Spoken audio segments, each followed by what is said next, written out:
And good evening, folks. It's Flying Rich at John Crump Live. John Crump had a little bit of an issue and couldn't be with us today. So let's see. I want to say, where is it? Right here. Whoop.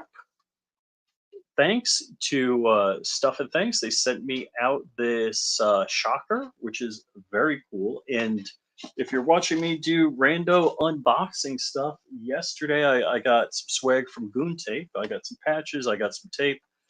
It's over that way, which is a little bit further than I can reach. So other than that, I'm not going to show you swag. But before we get started, I just want to talk to you about Definition Knives. Definition Knives is the knife company that Dark and I are coming out with knives towards the end of the month. We've seen the pre-release products. I'm dropping the link in the chat here. So I am stoked and excited about quality knives at affordable prices and, of course, from the great state of China. So with that, today we have Boyd 3D Armory. I'm going to bring the man in. How is it going? Going well. How are y'all today? Good, good. So you have 0702 SOT superpowers. Is that correct? Correct. Now, are you operating out of your house or out of a shop? How are you doing this? Operating out of the house for now. Working on actually purchasing a place and having a separate facility whenever I actually own the dirt. But for now, operating out of the house. Nice, nice. Because a buddy of mine, Babyface P of Chrome Vandium Arms, he's running his 0702 SOT out of his house, which I'd love to do something like that, but I just don't want to invite the devil into my premises, Oh yeah, having the ATF sit on my couch and practice their infringement in my own living room made my skin crawl. Yeah. So, yeah, if I had, I do cloud engineering, or you don't know that, but the audience does, and I do it from right here. This is my work desk, which someday I'll get a job again. I've only worked like 2 months, 3 months this year. Oh, really 4 months. Anyhow,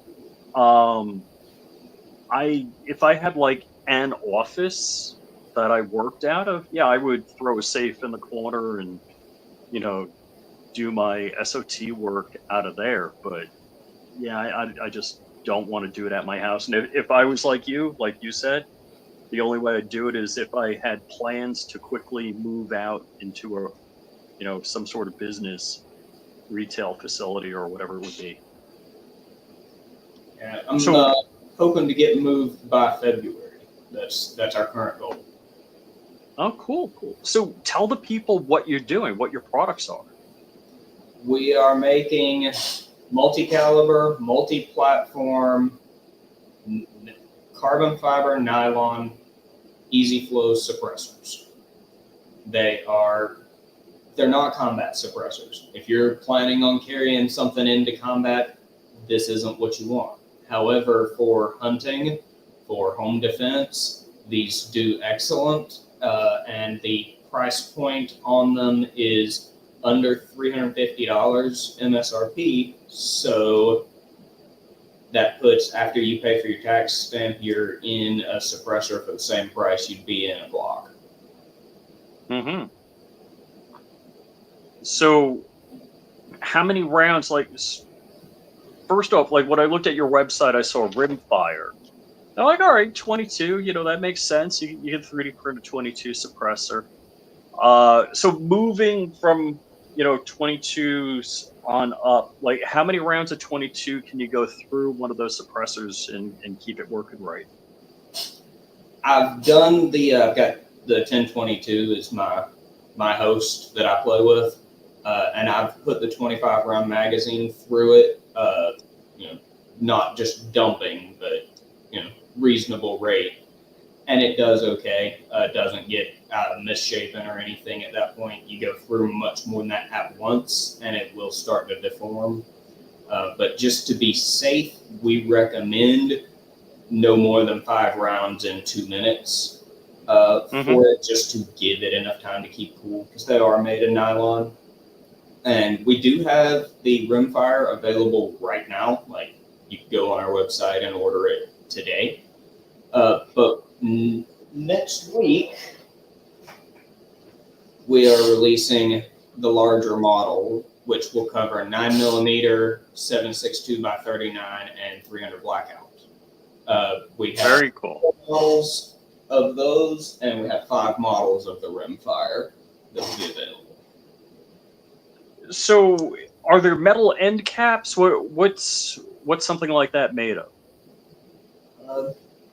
Set it over here. Give me just a second.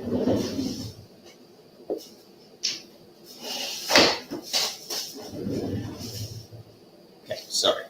So the way that we do the multiple platform system, we've got the booster in 1/2 by 28 that cycles for a Glock or the Smith & Wesson MMP or whatever the blowback pistol you're operating. Or we have the thread inserts that 5/8 by 24 and 1/2 by 28 that drop into the same size that the booster goes in. So you just swap it out and throw it on whichever one you're ready to run. And that keeps that thread lasting. Originally, when we were just doing STLs, we had printed in threads to go straight on the barrel, but those turned out to be a weak point, so we went parts. Now, I don't know if you saw the video, but Print Shoot Repeat did a 3D printed suppressor video recently. Did you see that? I have seen pieces of it. Believe that is Pemberton Arms that designed that one that he was talking about. Unfortunately, it wasn't one of ours, but there's some very good work when it comes to the STLs available for people to do download wise. Took a little break from the community for a little while to deal with some personal stuff, and when I came back to the scene, I was very impressed with what the other designers had managed to produce in my absence. Cool. And I just want to answer one car fast. He was asking about the Hezbollah pagers blowing up, and did I see that? I was like, yep. I was like talking to Crump and Dark about that earlier today when the news, probably, I don't know if it was 10, 11 o'clock in the morning when it kind of broke in the US here. And apparently this is a no explosives hack that they got the batteries to explode. That's could be wrong. It's early. All early information and news change. But that's kind of freaking fudged up and crazy. And I'm kind of wondering, when somebody doesn't like me, what happens with this that's encased in glass on both sides.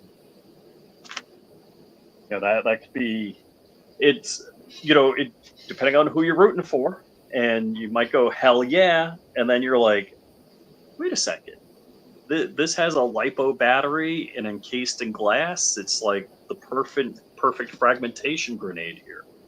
That could be pretty bad too. So it's not quite as scary as the micro swarm of killer drones, but just one step beyond that, being that scary. I don't know if you were watching that or keeping up with it, but that was a little crazy. I didn't even know that people still carried pagers. So with all the radiation, just RF waves coming out of devices, especially if they transmit and receive, it's easy to locate something like this. But if you have a pager that only receives, you're not, you're listening, you're not broadcasting. And apparently the top people at Hezbollah all got the new higher end pagers. And of course, nobody's claimed responsibility for this, but you could connect the dots and figuring out who would want these people erased. So I don't know how they did their database query to figure out who they want to remove from the gene pool. And legitimately, if you think about where a pager sits, it could either hurt you very bad or make you a soprano. Yeah. So these guys might get the 72 virgins one day, but not have anything to do with them. Well, that seems somehow just in my mind, but And yeah, so wow. This is, and I don't know if the Israelis ever took responsibility for Stuxnet. And basically, I'm not sure how they did it. Best information I have is that the nuclear facility where they're enriching uranium picked up in the parking lot thumb drives, and the thumb drives got into the firmware on the centrifuges, and the centrifuges spun way the F up beyond mechanical tolerances, but only reported that they're operating normally, and tore themselves apart, and I guess made the area radioactive. So that was the Stuxnet. So pretty sneaky-ish going on, and taking somebody's nads out with a pager is pretty bad also. yeah.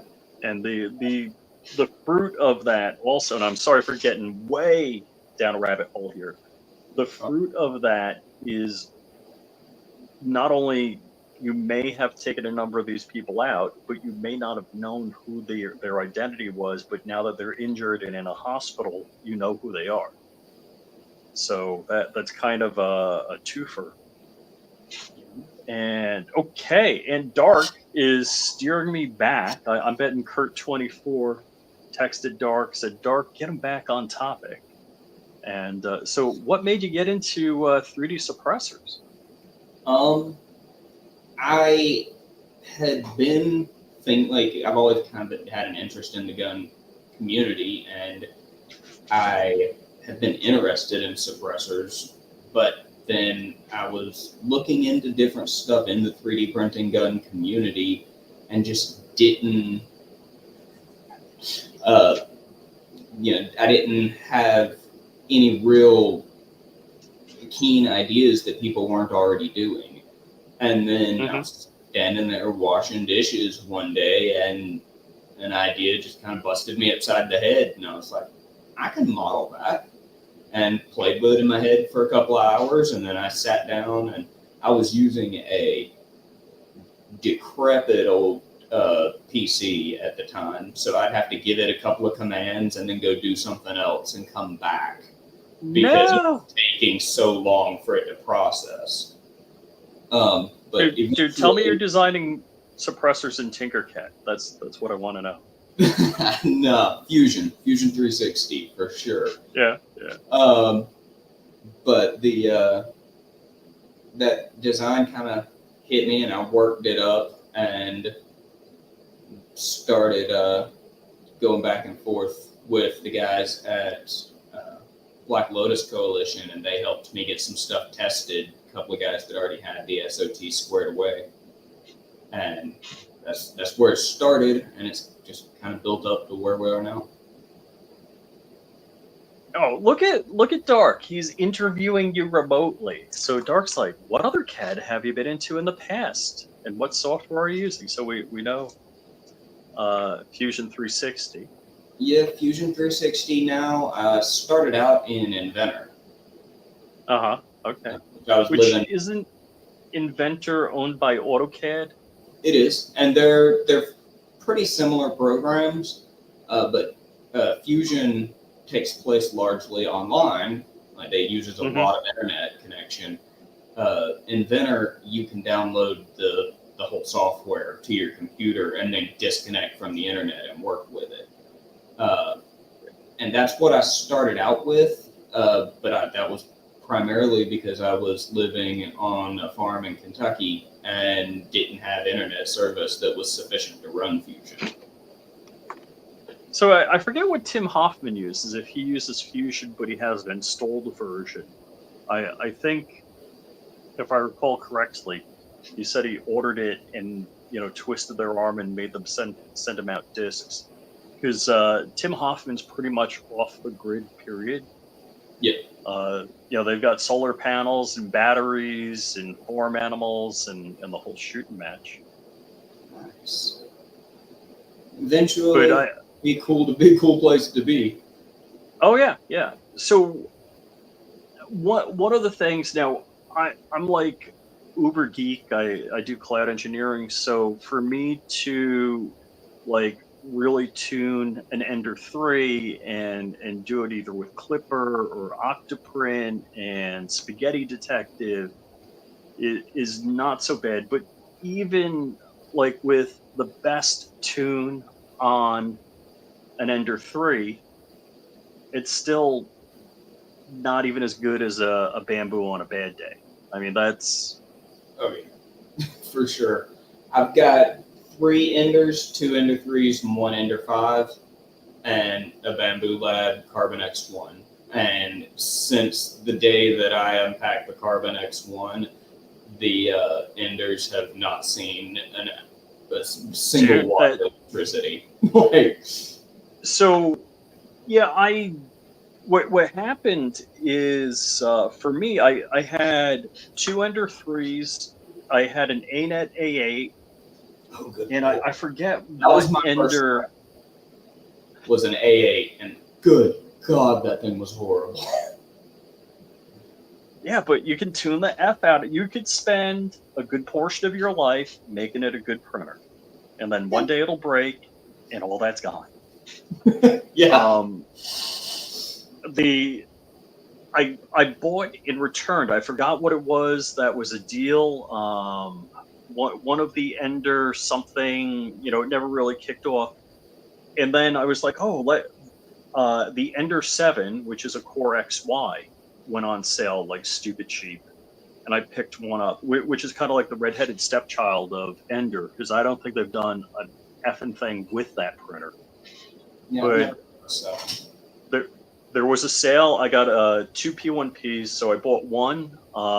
It was like Christmas time. They did $100 off, and somebody was upgrading from P1Ps to X1 Carbons, and they made me a deal I couldn't refuse on the second P1P. I'm like, I'll take it.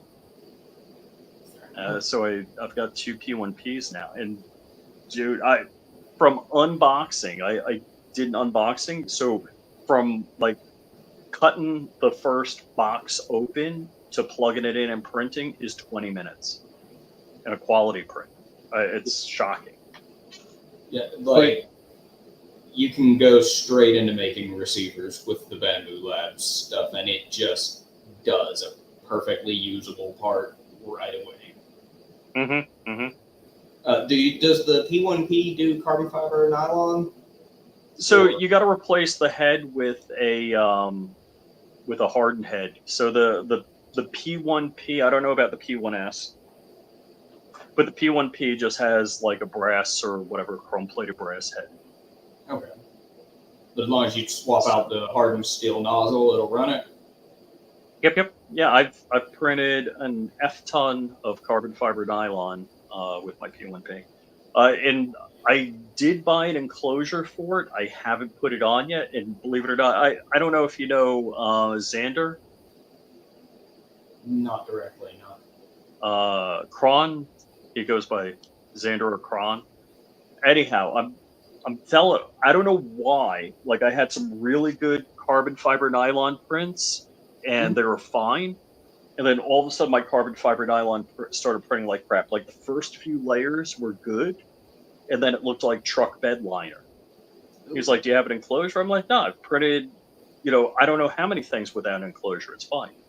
He's like, "Throw a contractor trash bag over it." I'm like, "Are you effing kidding me?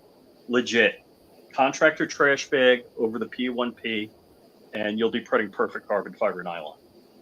Just hell yeah.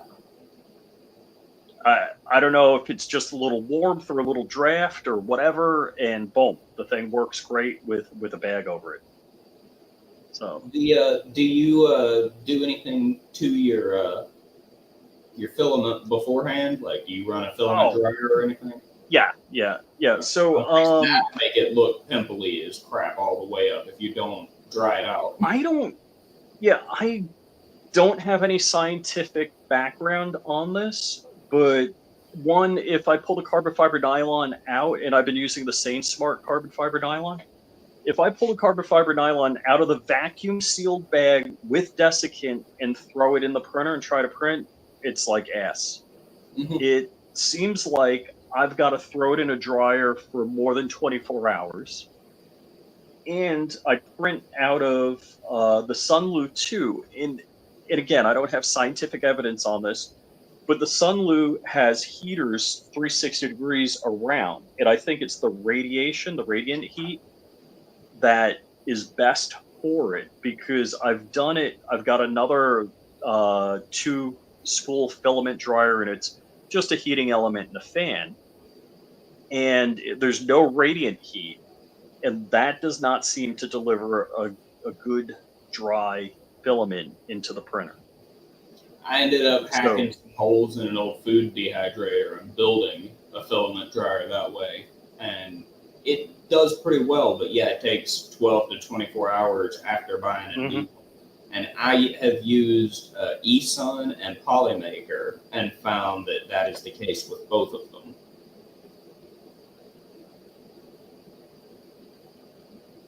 I would imagine it's so carbon fiber nylon overall tends to be that way.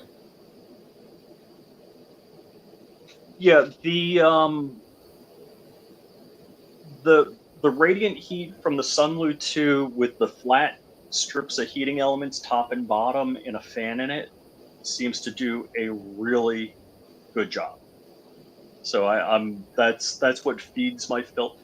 So yeah, I dry it typically in, I forget which, is it Hatchbox or whatever. I have a 2-spool dryer, which I actually swapped out a Noctua fan. I had to do slight modifications to it. I threw a Noctua fan on it because the fan that was on it was just effing loud, and it's annoying when you have one of those running 24/7.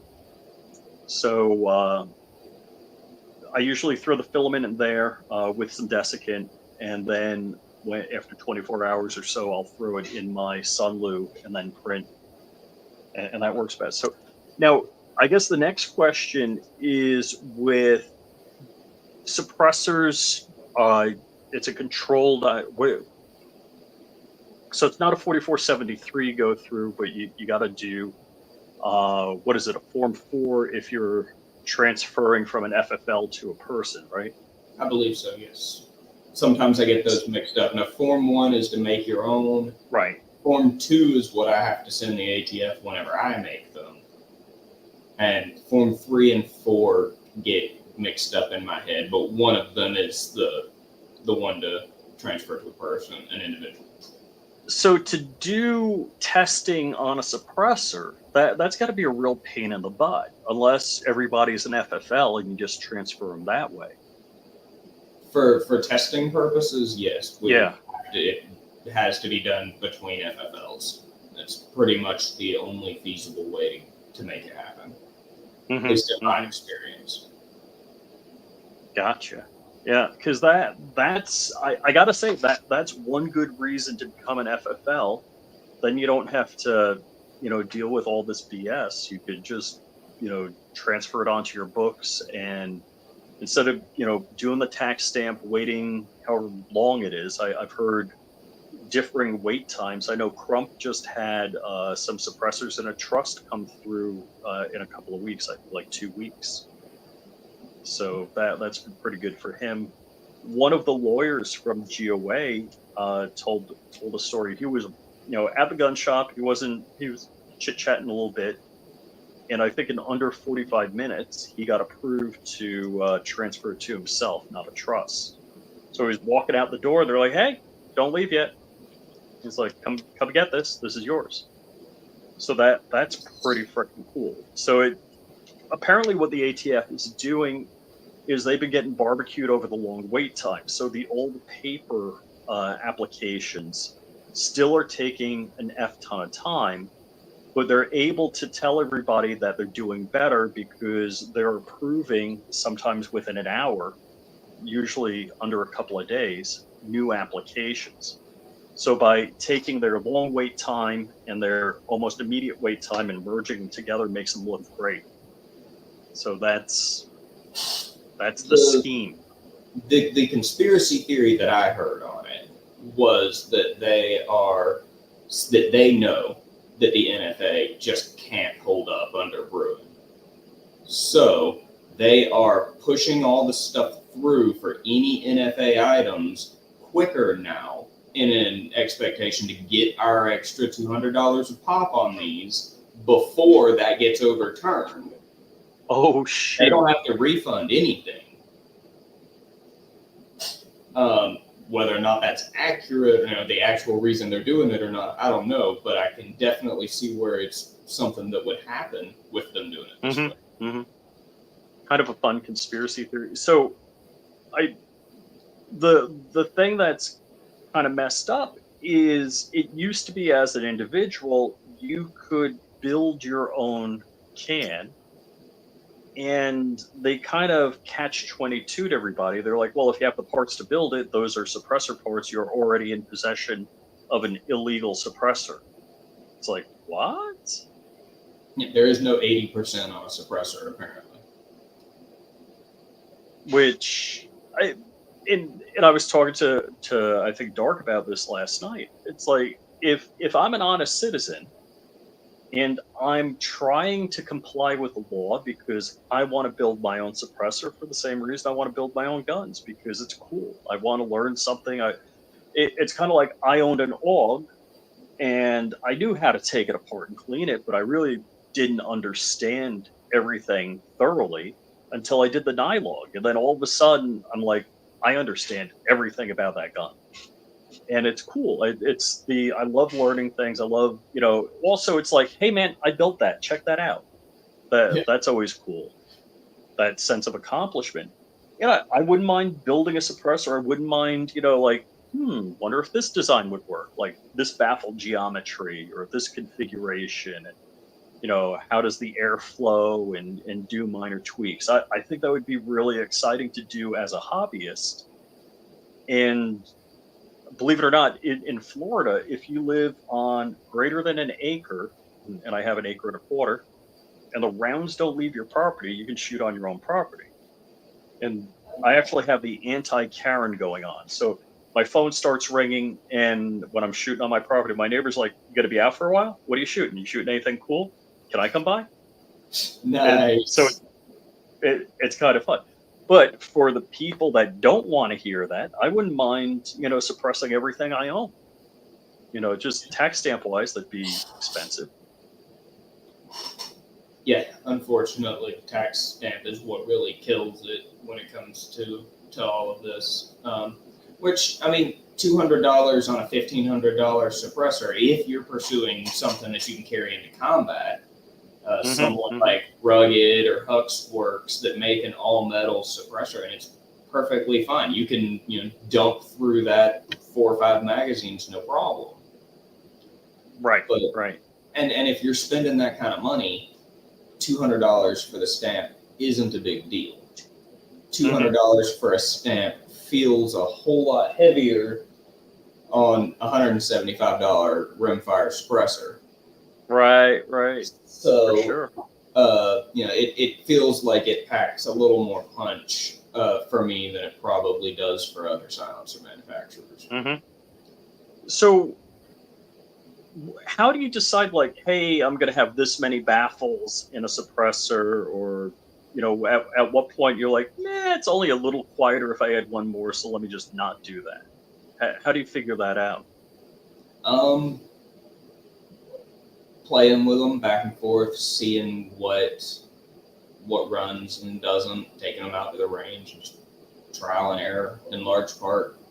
The simulations and stuff that you can run in Inventor and Fusion can help you know where a weak point is, but it's not going to tell you anything about the actual suppression to your ears. You're not really going to know what to expect unless you go out and do it.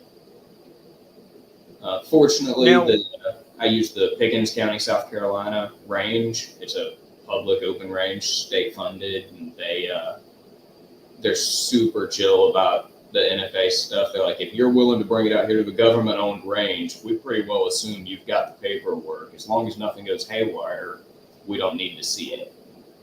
I take it just in case something goes haywire, because you never know when something stupid will happen. But they've never required me to show paperwork or anything to make it fairly easy for me to go out there and test. So I'm actually pretty grateful to them for that.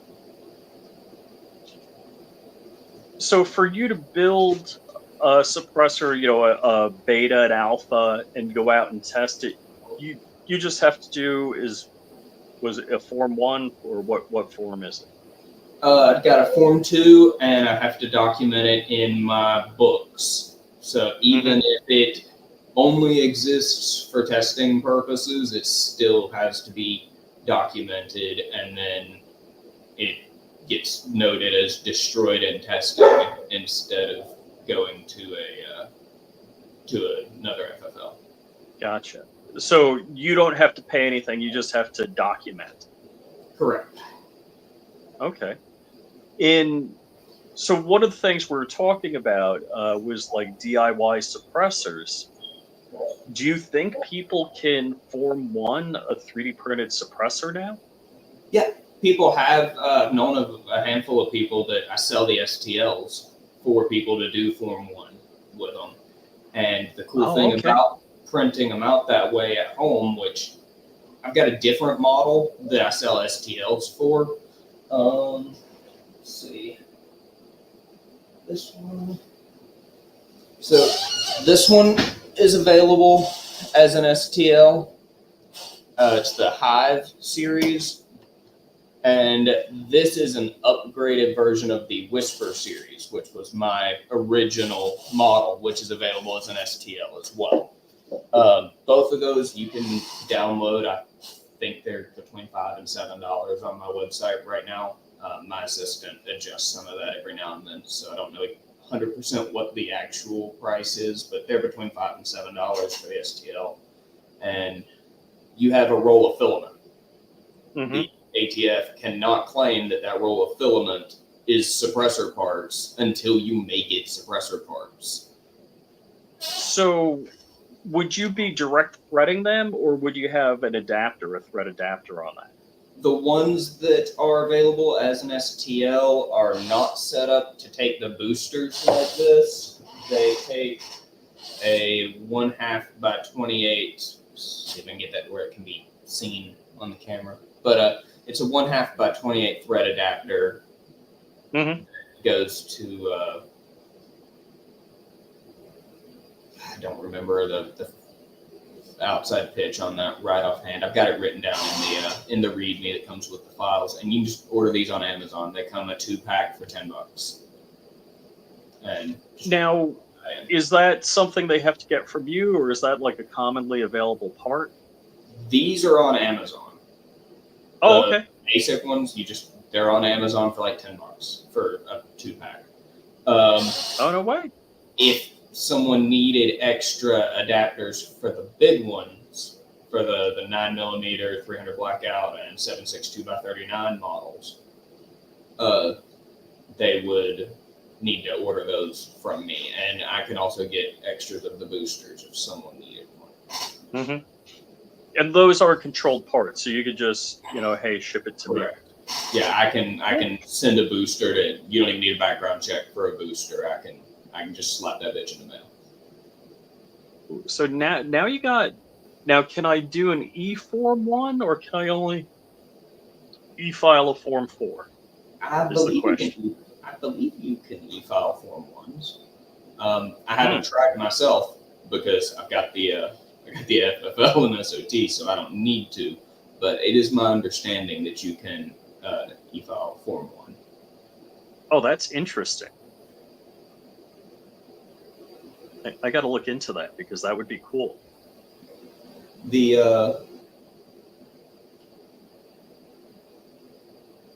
I have no idea where that thought just went. I don't know. Maybe y'all saw it on camera. It probably fell out this ear and ran off. No idea what I was about to say. I apologize. So Johnny Three Bar, he brought up auto key card, the Matt Hoover CRS firearms case, which actually we were talking about that off camera. Um, yeah, just that's a whole special screw in for Matt Hoover. Um, it's amazing to me. So the way they handled Rare Breed is they sent him a cease and desist order, and they just kept on selling. And Matt and Justin, who called the ATF and checked in with them, and didn't want to color outside of the lines, they hit criminally. When if they sent a C&D, they would have been like, "All right, I'm out. Never mind," and it would Yeah. have cost nobody nothing. It would cost certified letter, whatever, or a phone call. Forget the certified letter. So that's kind of fudged up. So Yeah, he definitely got the wrong end of the wrong stick. Yeah. So that's kind of rough. So now you got the gears going in my head. I'm like, I could 3D print. I could form one in out of carbon fiber nylon, 3D print my own suppressor. That's kind of a neat idea. Now, I've heard people talking about just doing PLA plus. Is that reasonable or just less durable? I actually did all of my initial testing in PLA Plus because my initial, which kind of was a carryover from the STL designs, I wanted anyone to be able to make the STL. If I put it out, I don't care what printer you had, to be able to use it. So the easiest thing to work with on an Ender is PLA and PLA Plus. So that's what I used for testing, and all of these held up to PLA Plus.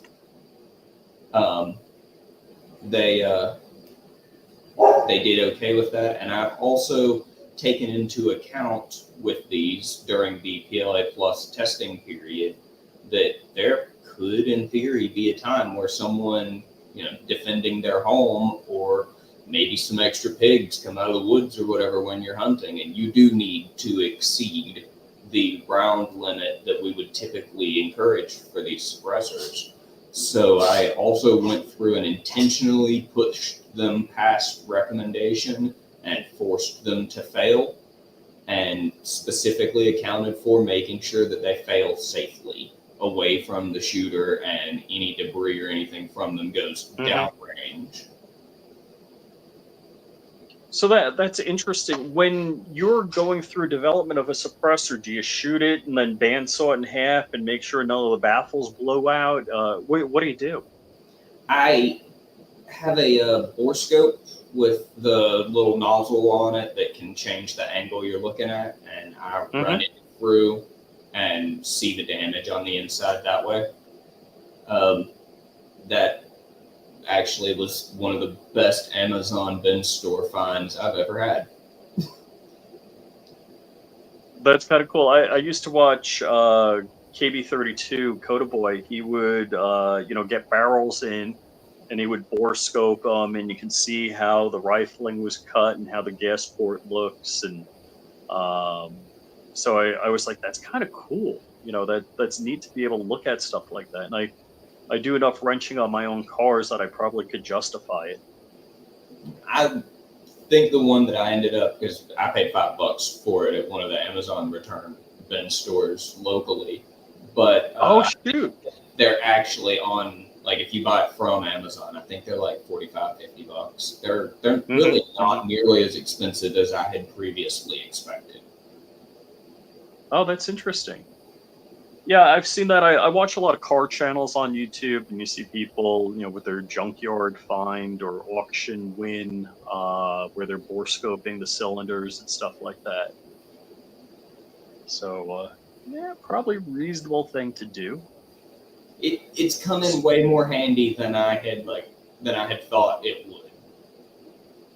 I bought it just like, hey, this is a decent find, and grabbed it, and then I've had so many points where I'm like, oh yeah, I need to grab that and use it right quick, and it's like I would not have foreseen nearly as much use for it as I've had.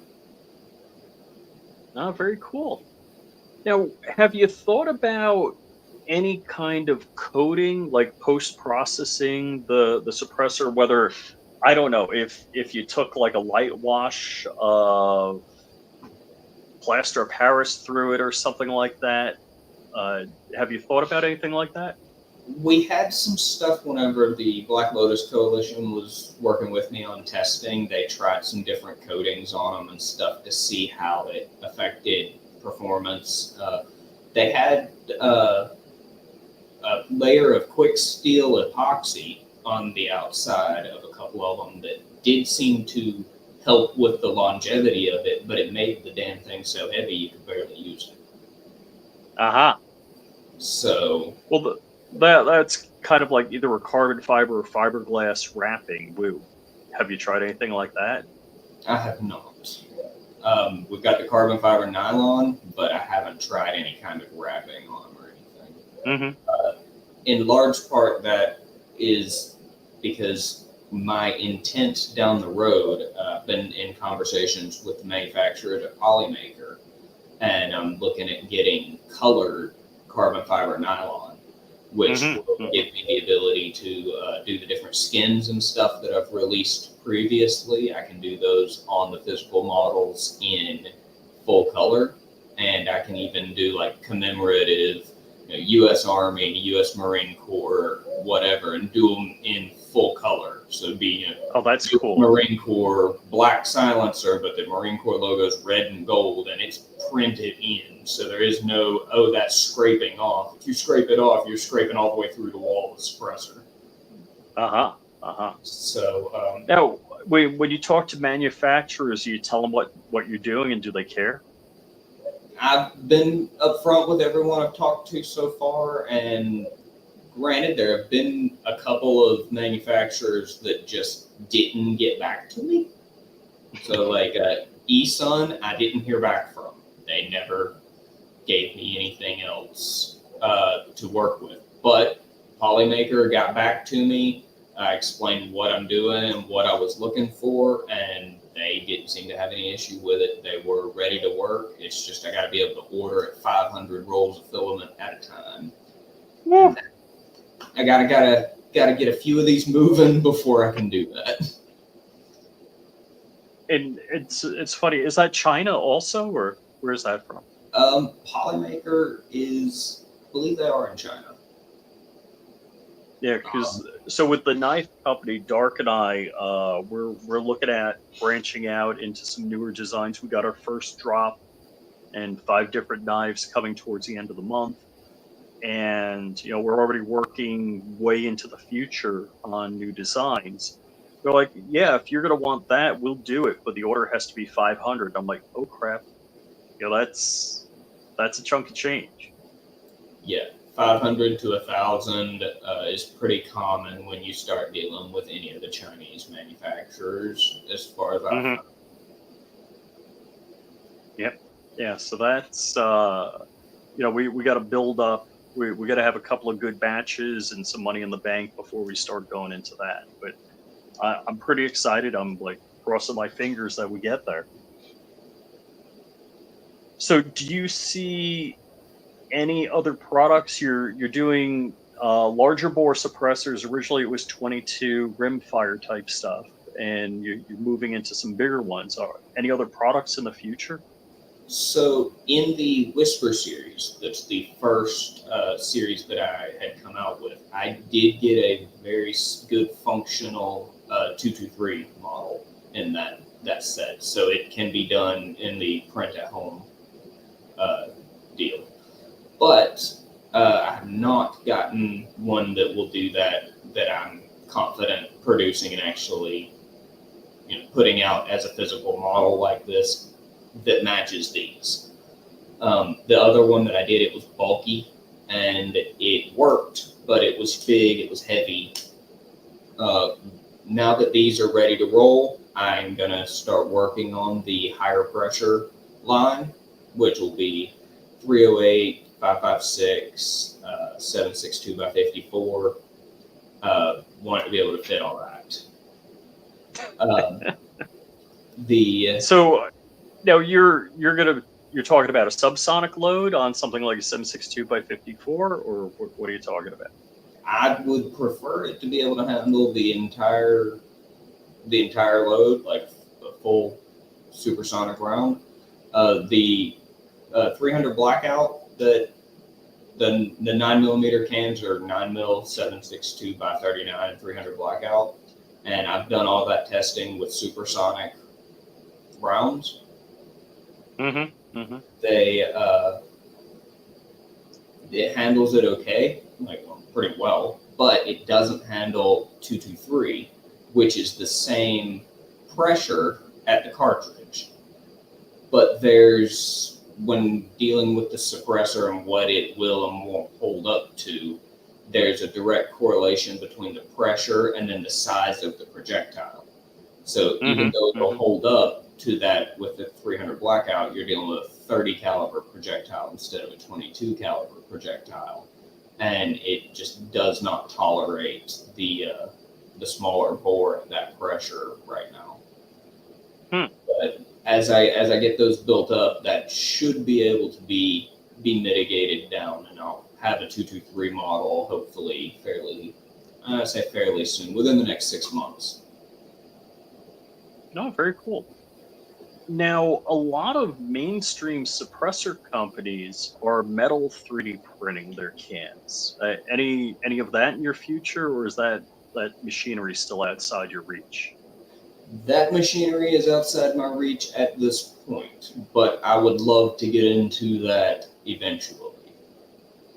Would give me the ability to slimline all of these down pretty compact. Right now they're reasonable. They're not nearly as bulky as my first line that I came out with, but they are still significantly bulkier than a metal suppressor would be.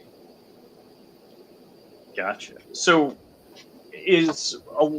you've mentioned some of these are your own design, and some of these are like in cooperation with Black Lotus Coalition. I worked with Black Lotus. Like, I did the whole design. They helped me with testing. Oh, okay. The Whisper series, and they helped me out with some of the beginning stages of these. I've done most of this work. I've worked up the designs on my own. I said they helped with testing. There was a couple of guys that said, "Hey, try this instead of that," to help, because they were my testing feedback. But I've done all the design work on these. There are a couple other designers out there doing suppressors for STLs. They're not doing physical models like these, but you can get STLs from a couple of other designers. Pemberton and Sons, I think it's how you say that. He does some pretty good work for STL wise. You can download his stuff, and I don't hesitate to shout him out because it's beautiful, very good work that he's putting out. And there were a couple of other ones that had popped up, but they did like a 1 or 2 off release and then kind of disappeared. And so Bob in the chat, he's like, "Hey, I missed a bunch, and just for people joining late, how many rounds are these things lasting? Can you explain that once more?" So we recommend no more than 5 rounds in 2 minutes, just to preserve the livelihood of the suppressor, because they are nylon. But these last into the hundreds of rounds. I've got a few that I just still haven't managed to kill. And sometimes I get to the end of the range day and I'm like, okay, well, I need to be able to note it as destroyed in testing on my books. So I put it on the AR-15 and go blow it up. But I haven't managed to kill them with the rounds that they're rated for. At this point, I've had, previous renditions of these have had issues once I got up above 60, 70 rounds. But this particular run of these, I've had them run up into the hundreds. Gotcha. So now, when you're printing, when you're shooting, if you say 5 rounds in 2 minutes, so if I shot 1 round every 30 seconds,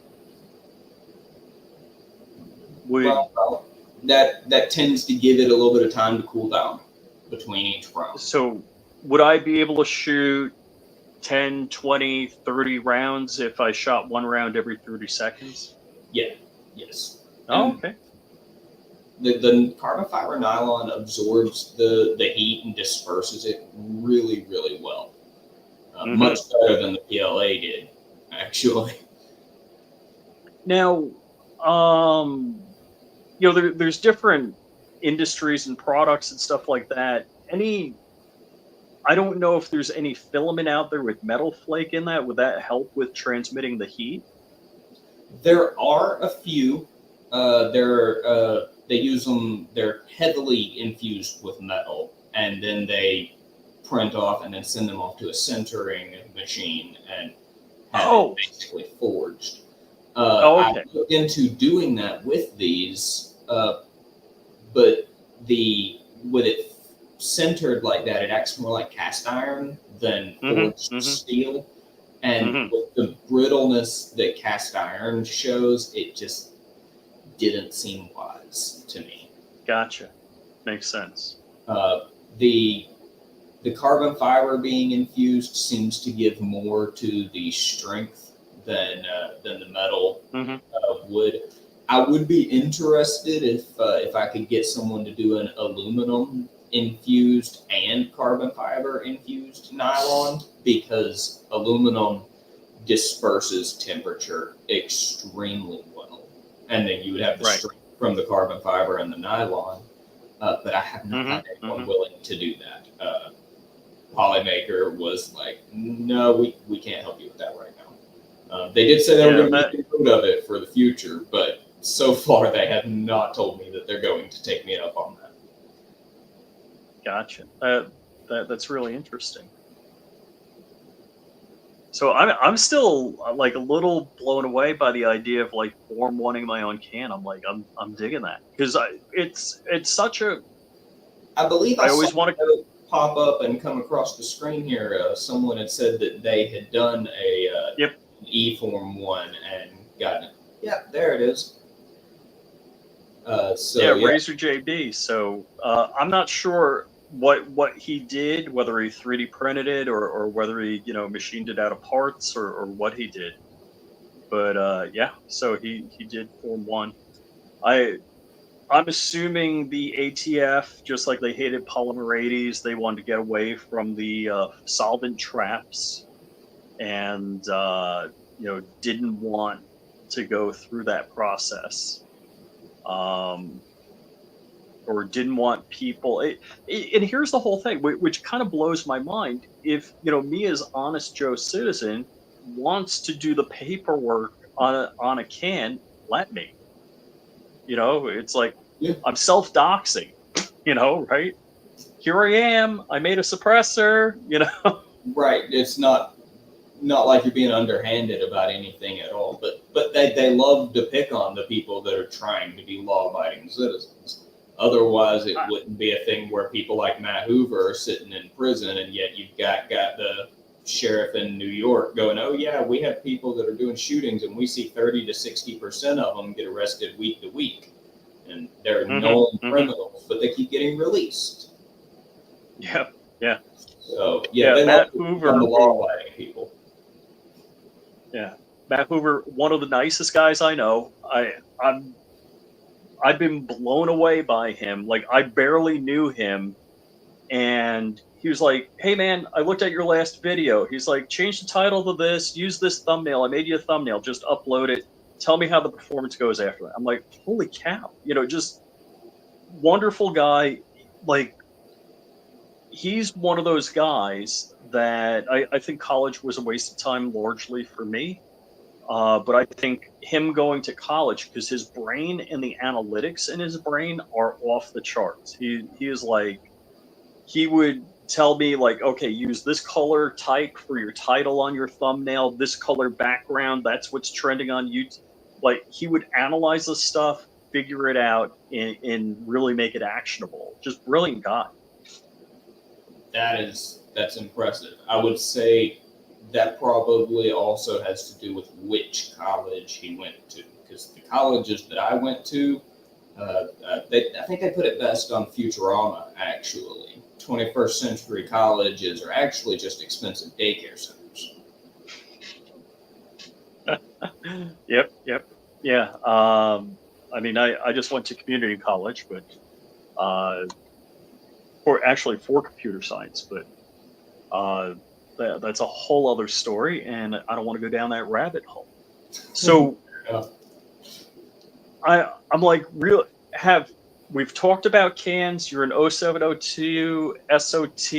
I can't say the .com part of your company name because YouTube doesn't like us saying that. But if you Google Void 3D Armory, I'm sure you'll be able to find him. So you sell STLs, you sell cans, and anything else? Nothing else right now. We did get permission from the designers Moderator Gauge and BadCAD to be allowed to produce a few of their designs. So the stippled block patterns that Moderator Gauge produces, and the Harlot Derringer on from BadCAD. I've talked to both of them, gotten permission to produce their models, but I just haven't started doing that just yet. But that will be coming down the line. So are you going to sell an STL or are you going to sell an actual product? No, we'll be selling physical models of those. So you'll be able to just buy the little Derringer, and it'll be serial numbered. You do the same thing you would for any other gun at the gun store. And okay, and I'm going to ask you this question. We talked over the weekend about this. Polymer 80 and Glock, and in fact, I don't know of a polymer lowered firearm that doesn't have metal where the number is engraved. So my Ruger EC9, I was looking at it earlier today. It's plastic the whole way through. There's no metal. Really? Yeah. And I've seen okay. I've seen a couple of Glocks that also were engraved directly into the plastic.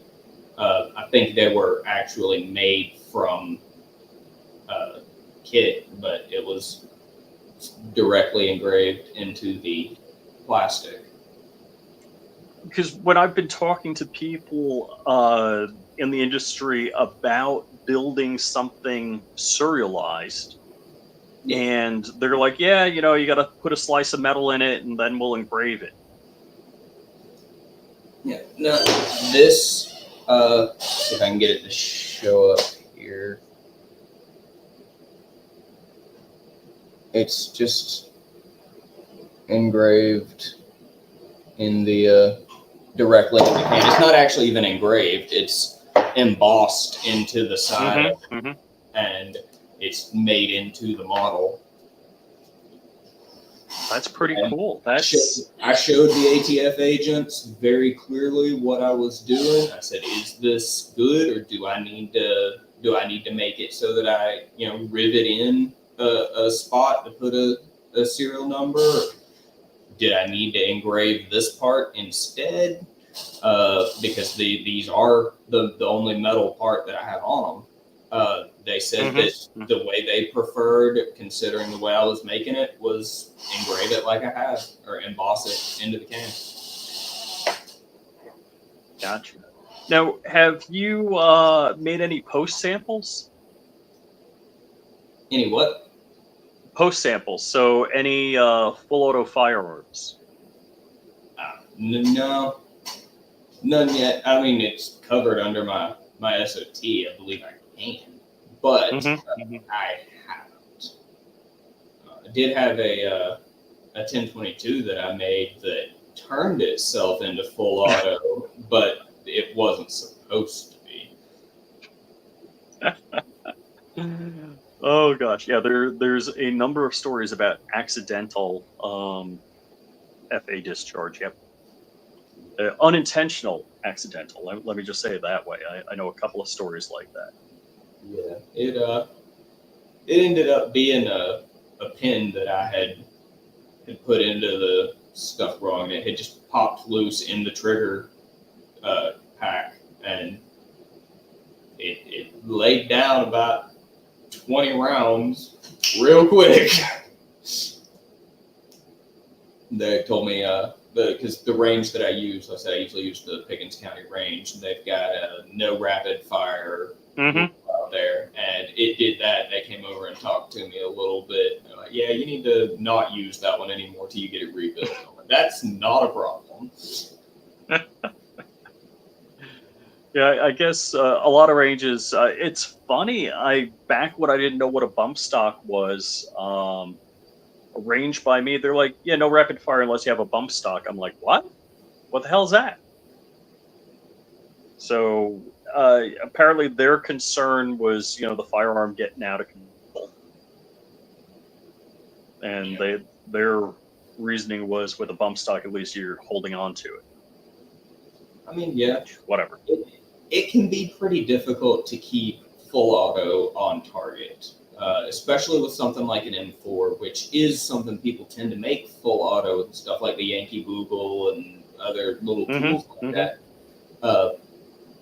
And even with the Glock, the barrel rise from full auto is difficult to manage. And that's one of the cool things in the Army that I learned was that the AK-47 and the Mini 14 are significantly easier to keep on target in full auto configurations than the M4 or any blowback pistol. Something in the mechanics, most of the action being between your hands instead of between your hand and your shoulder tends to just make that whole thing much easier to manage. So I've played with full auto, but I haven't made any. Gotcha. Yeah, that's why I love the MP5. The roller delayed blowback is so nice for like limited recoil. That's one I have not gotten the opportunity to play with yet. I'm hoping that I'll get the chance to play with it at the Iraq Veteran event. Yep. Yeah. So we're all going to be at Iraq Veteran at the end of the month. So it's top secret location, top secret date. We can't share that information. Okay.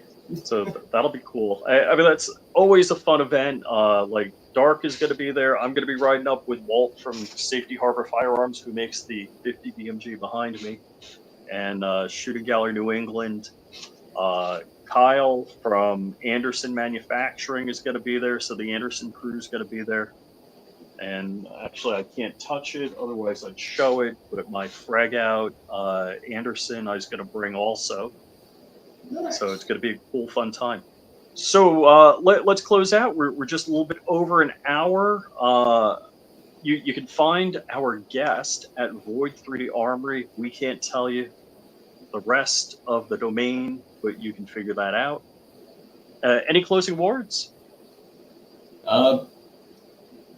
Thank you for having me on. I really enjoyed this. And I know right now we've only got the rimfire available on the website, but by the end of the week, we should have, end of this week, beginning of next week, depending on how quickly me and my assistant get through the stuff we got to do. But we should have the multi-caliber centerfire models available very soon. So keep an eye on us. We got stuff coming. Oh, very cool. Yeah, and you're going to be sending some out for me to do some testing and videos with. So that's going to be fun. Yes, sir. In fact, I got that information from them, I believe, earlier today. So I will start compiling that and hopefully have those out to you next week. Very cool. All right, man. Hey, thanks for coming on, and thanks, everybody, for tuning in. And I'm going to click end, and